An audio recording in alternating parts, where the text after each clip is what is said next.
our expectations of how things should be and how quick they should be and how easy they should be, the speed at which that's happening is just mind-blowing. So Yeah. as an industry and as agents, we either have to keep up or stay ahead of it or get left behind. The challenge for brokerages are answering the simple question: how do you become more effective when it comes to recruiting and retaining agents? How do you become more efficient in your operations? The good news, David, is that with AI, there's going to be, and there are already, lots of tools that would allow a brokerage to become more efficient.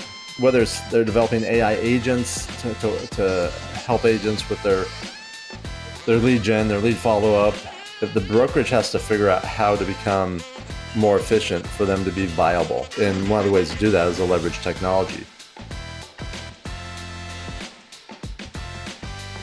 Hello, everyone, and welcome back to another episode of Rise Above the Ranks, brought to you by Estate Media. I'm David Parnes, your host, and I'm incredibly excited about today's guest.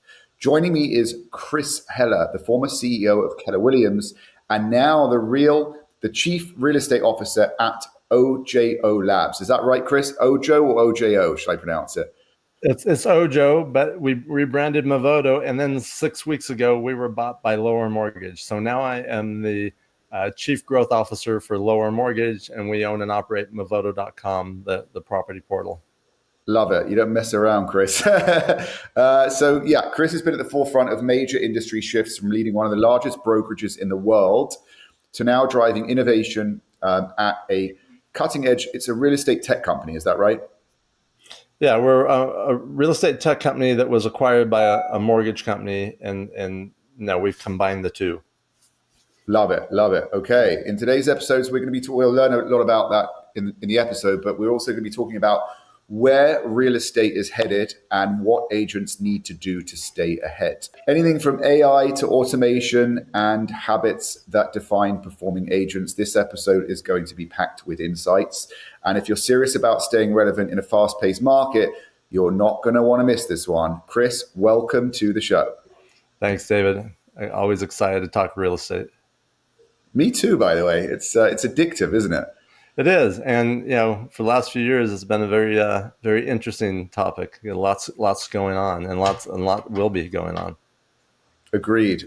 And speaking of which, you part of your resume, which is incredible. You've led at the highest levels of traditional real estate, and now you're really helping to shape its future through technology.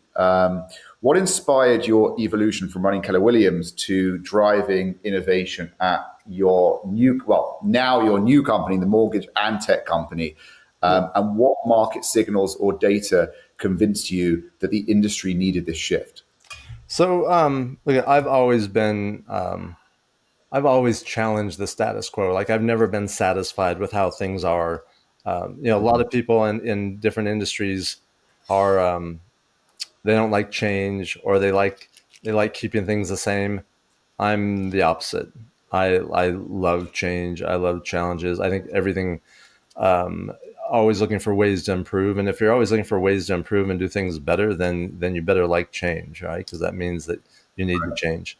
I've been involved with the technology side of it for really about the last 25 years. Had a technology company in the early, actually in 2000, and then when I got to Keller Williams in 2010, and my primary job when I first got there was the president in charge of the global expansion. I had to figure out how we're going to do things in other countries, around the world, and how we're going to have to leverage, and how could we leverage technology to create effective offerings for partners and on different continents. So that was, Keller Williams. That was the impetus for driving a lot of innovation and updating and what was primarily a very old legacy type technology stack. I even hesitate to call it a stack of technology. It was a lot of disparate pieces of technology that were stitched together, and so we completely changed that to build a connected platform of data that we could then innovate from. as far as the industry itself goes, look at there's whether whether we like change or not, consumer behavior and consumer expectations driven by technology advancements continue to elevate, right? We all, as Right. consumers, we're all, our expectations of how things should be and how quick they should be and how easy they should be, Mhm. is and now, I mean, the speed of which that's happening is just mind blowing. So, Yeah. as an industry and as agents, we either have to keep up or stay ahead of it, or get left behind, Yeah. and that's so for me, it's not a hard decision of of focusing on innovation and change, because that's the that's where the opportunities are.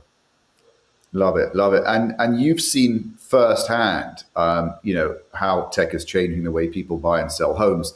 I mean, we all have to a degree, but probably more so you being positioned and positioning yourself and doing what you do. Based on what you've observed, where are brokerages actually still failing to adapt, operationally or strategically, and where do the numbers show that agents have the clearest path to competitive advantage? Yeah, so the brokerages are in a tough spot because they're dealing with diminishing margins, Yeah. whether it's from commission compression or the competitive nature of the brokerage industry, and there's this finite amount of agents that they're all trying to win over, and a Mhm. lot of them have done that through making big investments in products and marketing and technology to provide to agents. And the challenge is that they can't get the agents to engage with those products and services, or um, to leverage them to so that there's a real return. So brokerages are in this like really hard place. That's why we've seen teams and the proliferation of teams continue to grow and multiply, because Yeah. the teams are a scaled down version of a brokerage without having to provide services to all different types of agents at all different stages of their career, where the team is just more focused, has their own systems, their own processes, their own accountability, and they're just much more efficient than the brokerage. So the challenge for brokerages are answering the simple question: how do you become more efficient? How do you become more effective when it comes to recruiting and retaining agents? How do you become more efficient in your operations? Now, Yeah. the good news, David, is that with AI, there's going to be, and there are already lots of tools that would allow a brokerage to become more efficient. Again, the question will be whether they adapt it, whether they can identify it, whether they're even aware of what they need to do. Do you think, sorry to interject, do you think it's up to the brokerage to do that?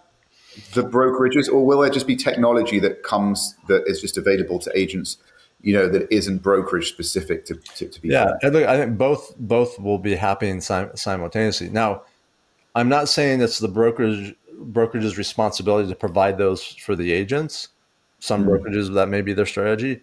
What I'm saying is that the brokerage has to figure out how to become more efficient for them to be viable, right? For them to Right, stay viable, and right. and and one of the ways to do that is to leverage technology. I think for agents, so there's companies out there, more than we could even count, that are Mm. developing, you know whether they're developing AI agents to help agents with their lead gen, their lead follow up, and Mhm. their scheduling, their you name it, or Yeah, companies that are providing AI tools for brokerages to be able to provide a virtual broker of record, or broker on call for agents. So 24/7, they can get any contract or any legal question answered by interacting with the AI. So that relieves the broker of maybe paying someone to do that, or paying three people to do that. And yeah, it's a great feature to have for a brokerage to offer their agents. Say, hey, 24/7, you don't have to wait for a call back. You don't have to wait for business hours. You can get any questions answered you need to get answered. So those, I'm just giving you some quick examples, but yeah, um, yeah. No, very for interesting. for agents, there are already, and there will be um, countless technology offerings to help them um, do business either at a higher volume of business, or just much more efficiently. Right. So interesting, the whole thing. Just kind of going back a little bit, how did you become I mean, back, from when you were, how did you become the CEO of Keller Williams? I mean, what was I'm just intrigued because it's Yeah. such a large brokerage. It's a It big position. yeah, look, it was never like a goal. I've never had specific. I have specific goals on everything, but I've never had a specific goal to be something. Right. My goal was always to get such great results that that would create opportunities. So I was never one to ask to do this or ask to be on stage or ask to be featured.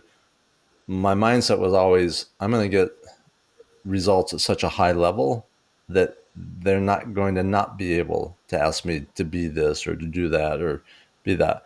Um, so as an agent, starting, I got my license in 1983. So it's, Wow. I'm not exactly an overnight success here. Well, Uh, I was 1 year old at that time. that's right.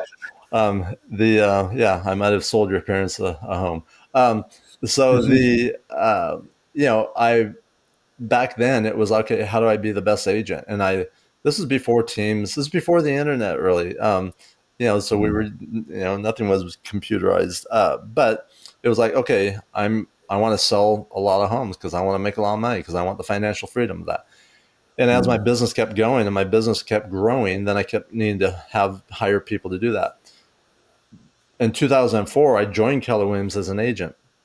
I was with an organization for 16 years prior to that. There was a nationwide company, like 30,000 agents. So it was a good sized company. But I had already elevated my business to where I was one of the top 10 agents in that company. At the time in San Diego, Keller Williams didn't have any presence. And I'd vaguely heard of the company. Like I didn't even really know what they were. But joined them in 2004. By 2009, I was the number one Keller Williams agent in North America.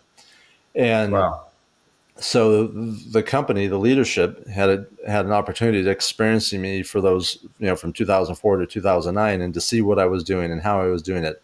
I had launched multiple Keller Williams franchises, and some of them were some of the most successful ones in the regions. And I got a call one day from the CEO and said, "Hey, you're coming to Austin next week, and when you do, I want to meet with you."